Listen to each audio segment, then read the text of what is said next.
day number 5781.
Yes, indeed. MC Lars in the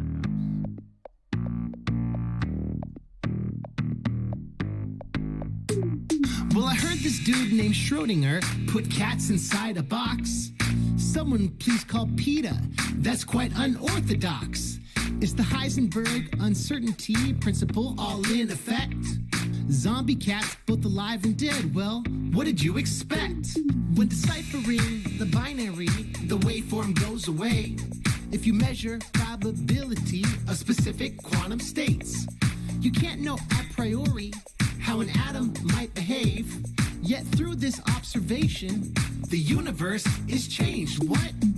I've never seen a cat like that. Schrodinger, I'm sorry, but you might get slapped. Well, you won't get slapped at the very same time. Why can't you make up your mind? Micro to macro, classical to quantum. Superpositions? I think we have a problem. When we check on the cat, is he alive or dead? You say both, but now you're messing with my head. The multiverse has got me down. How can I be in the woods while I'm also downtown? And don't say Central Park. I mean a place where I can catch Pokemon after dark. Two answers at once. That's the haps. Like Kellyanne Conway's alternative facts. Alive while I'm dead. Schrodinger said it. Many possible worlds. You can go ask Hugh Everett. A future state like being asleep while at a Chainsmoker show. Wait, that happens constantly. Hold on, the possibilities are ample. Let me think about it. I can find a new example. Shaggy asked how magnets work. Unpaired electrons. Don't feel like a jerk. 7 million records sold. That's a lot, ICP. While juggalos are criticized for lacking PhDs. And how can Twisted keep dissing Violent J when he hooked them up? That's not okay. On FagoLovers.net, I press refresh. On Hot 97, just getting upset. He's like, Tech Nine's a boy, but we paved the way. Blase Rose got dropped, I don't know what to say. And by the way, I saw Twisted at Webster Hall. A fight broke out, and the lights went on. You can't Dan Hatchet Ben, Jamie and Paul. Why'd you have 7 openers that night after all? So what is a juggalo? I don't know. I left with a really sad feeling that show. Coming home, my girlfriend called me on the phone. She said packages were stolen from the lobby. I'm like, yo, we called the cops and described the box. 1 minute it was there, then 1 minute it was not. I'm like, oh my god, it's like Schrodinger's cat. The cops like, what? I'm like, imagine that. Okay, maybe I think I might be getting off track in a song about quantum physics and cats. My point is that a deterministic vision might limit your view and be a prison. While the probability that this verse is too long is 100%, so let's finish the song. I've never seen a cat like that. Schrodinger, I'm sorry, but you might get slapped. Well, you won't get slapped at the very same time. Why can't you make up your mind? Micro to macro, classical to quantum. Superpositions? I think we have a problem. When we check on the cat, is he alive or dead? You say both, but now you're messing with my head. I've never seen a cat like that. Schrodinger, I'm sorry, but you might get slapped. Well, you won't get slapped at the very same time. Why can't you make up your mind? Micro to macro, classical to quantum. Superpositions? I think we have a problem. When we check on the cat, is he alive or dead? You say both, but now you're messing with my head.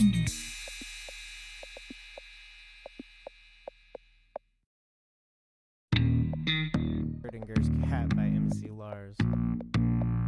So great. You're listening to the Vortex. This is Well, I heard this dude named Schrodinger put cats inside a box. Someone please.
first of all, I'd like to say that the conference at Santa Barbara was not directly concerned with the control of the mind. That was a conference, there have been two of them now, at the University of California Medical Center in San Francisco. One this year, which I didn't attend, and one 2 years ago, where there was a considerable discussion on this subject. At Santa Barbara, we were talking about technology in general and the effects it's likely to have on society and the problems related to technological transplanting of technology into underdeveloped countries. Well, now, in regard to this problem of the ultimate revolution, this has been very well summed up by the moderator. In the past, we can say that all revolutions have essentially aimed at changing the environment in order to change the individual. I mean, there's been the political revolution, the economic revolution, in the time of the Reformation, the religious revolution. All these aimed, as I say, not directly at the human being, but at his surroundings, so that by modifying the surroundings you did achieve, at one remove, an effect upon the human being. Today, we are faced, I think, with the approach of what may be called the ultimate revolution, the final revolution, where a man can act directly on the mind-body of his fellows. Well, needless to say, some kind of direct action on human mind-bodies has been going on since the beginning of time. But this has generally been of a violent nature. The techniques of terrorism have been known from time immemorial, and people have employed them with more or less ingenuity, sometimes with the utmost crudity, sometimes with a good deal of skill acquired by a process of trial and error, finding out what the best ways of using torture, imprisonment, constraints of various kinds. But as I think it was Metternich said many years ago, you can do everything with bayonets except sit on them. That if you are going to control any population for any length of time, you must have some measure of consent. It's exceedingly difficult to see how pure terrorism can function indefinitely. It can function for a fairly long time, but I think sooner or later you have to bring in an element of persuasion, an element of getting people to consent to what is happening to them. Well, it seems to me that the nature of the ultimate revolution with which we are now faced is precisely this, that we are in process of developing a whole series of techniques which will enable the controlling oligarchy, who have always existed and presumably always will exist, to get people actually to love their servitude. This is seems to me the ultimate in malevolent revolution, shall we say. And this is a problem which has interested me for many years, and about which I wrote 30 years ago a fable, The Brave New World, which is essentially the account of a society making use of all the devices at that time available, and some of the devices which I imagined to be possible, making use of them in order to, first of all, to standardize the population, to iron out inconvenient human differences, to create, so to say, mass-produced models of human beings arranged in some kind of a scientific caste system. And since then I have continued to be extremely interested in this problem, and I have noticed with increasing dismay that a number of the predictions which were purely fantastic when I made them 30 years ago have come true, or seem in process of coming true, that a number of techniques about which I talked seem to be here already, and that there seems to be a general movement in the direction of this kind of ultimate revolution, this method of control by which people can be made to enjoy a state of affairs which, by any decent standard, they ought not to enjoy. This, I mean, the enjoyment of servitude. Well,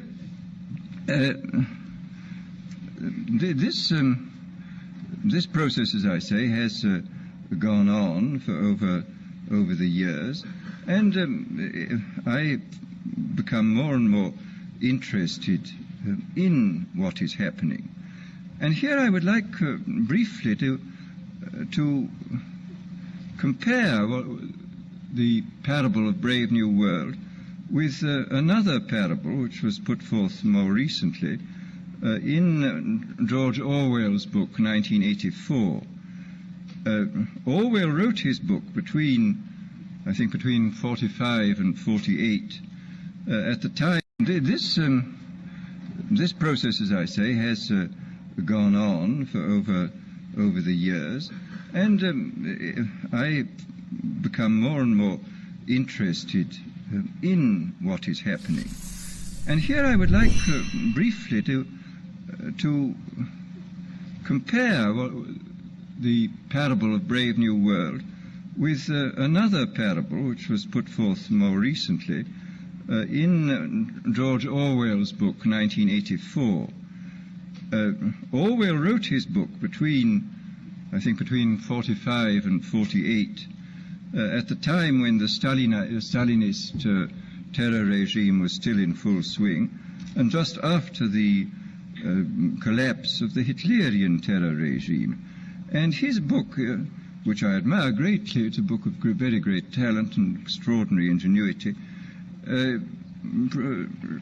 shows, is so to say, a projection into the future of the immediate past, of what for him was the immediate past, and the immediate present. It was a projection into the future of a society where control was exercised wholly by terrorism and violent attacks upon the mind-body of individuals.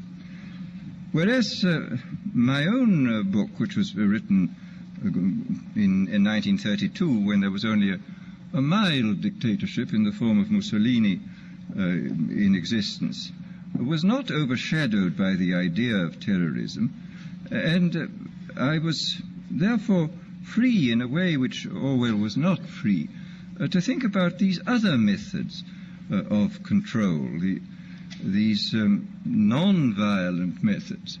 And I'm inclined to think that the scientific dictatorships of the future, and I think there are going to be scientific dictatorships in many parts of the world, will be probably a good deal nearer to the Brave New World pattern than to the 1984 pattern. They will be a good deal nearer, not because of any humanitarian qualms in the scientific dictators, but simply because the Brave New World pattern is probably a good deal more efficient than the other. That if you can get people to consent to the state of affairs in which they are living, the state of servitude, the state of having their differences ironed out and being made amenable to mass production methods on the social level, if you can do this, then you are likely to have a much more stable and much more lasting society, a much more easily controllable society than you would if you were relying wholly on clubs and firing squads and concentration camps.